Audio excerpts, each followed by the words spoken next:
everyone, so a client just dropped these off and they are in need of repair. So we have a broken tip here, and both of these have a lot of chips in them.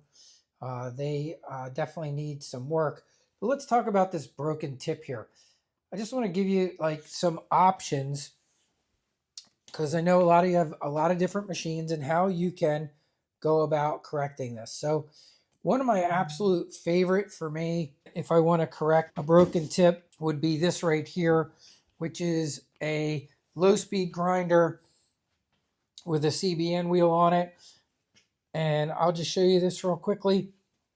This is set up going away right now, so this is edge trailing.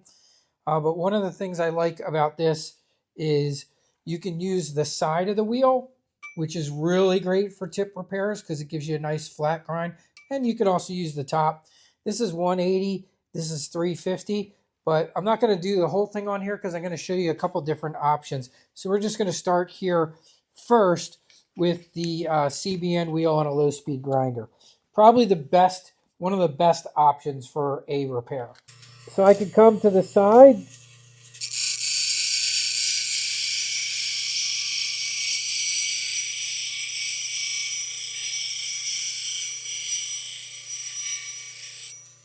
There's one place I can work. So I can work on the side.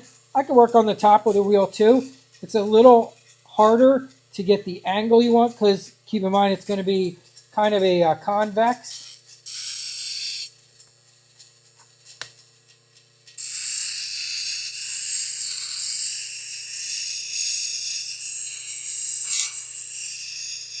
But that's another option.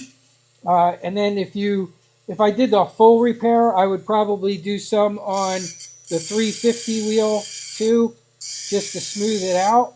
You guys probably can't see, but this is all chip. But right now I'm just worrying about the tip. So we got to get this ground all the way down. But this is a very quick option to do this kind of repair. It will be right here.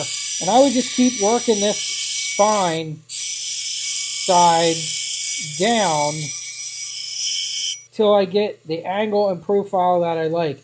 Yeah, that's a little warm, but you got to be careful. You don't want to get it too hot. You don't want to overheat that knife. It's actually a little bent too. I'm seeing that too. So that's going to need a good bit of grinding and maybe even more of that tip removed than I might normally like to see. But because of that bend there, we might have to take off a little more. And it's just good to take a break every so often so we don't overheat it too much. But you can see that's making fast work. So that's a really easy repair. The next would be, my choice would probably be a 1x30. Now, this is a 120 Cubitron, but sometimes if I have a lot of stuff like this, I'm not even going to use my 120 Cubitron, which is like my regular sharpening belt. I'm going to grab something a lot more aggressive to speed up the process. So I just came over to my wall of belts over here, and here's a 36 grit belt. Look at this monster. But the good thing about having a few belts like this around, one, it will keep your 120s good longer, but it also is a great option for doing a knife repair. So same thing here. You probably want to go edge trailing on this, so I'm gonna change the direction this is going here.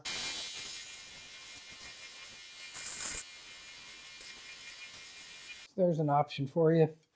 And then you can just go up and grit there to higher grits to finish that off, get a nice finish on there. You certainly wouldn't want to leave that at a 36 grit. Another option, the Tormek.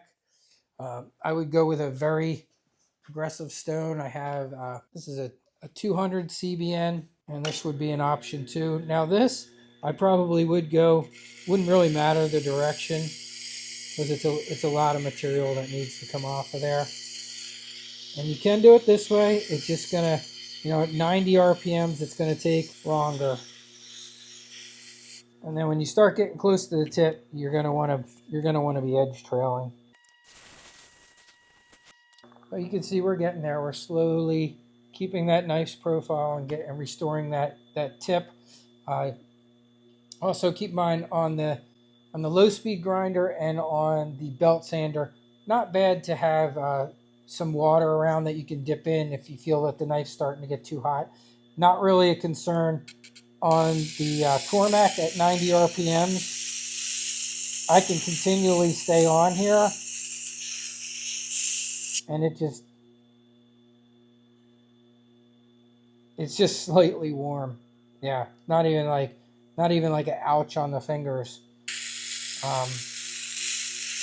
So not something you really have to worry about overheating the knife so much on when you're on the Tormek. Probably not going to happen, but it's gonna take you a little bit longer than it will on the other two options.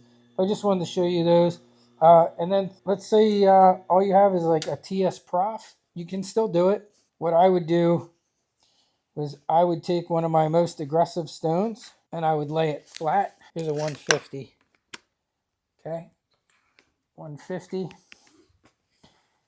Here's another option. This is going to take you the longest, but you could do it by hand and just take that spine down until you get a point again. The nice thing about this is, again, you do get that nice flat profile, and overheating not going to be an issue at all for sure.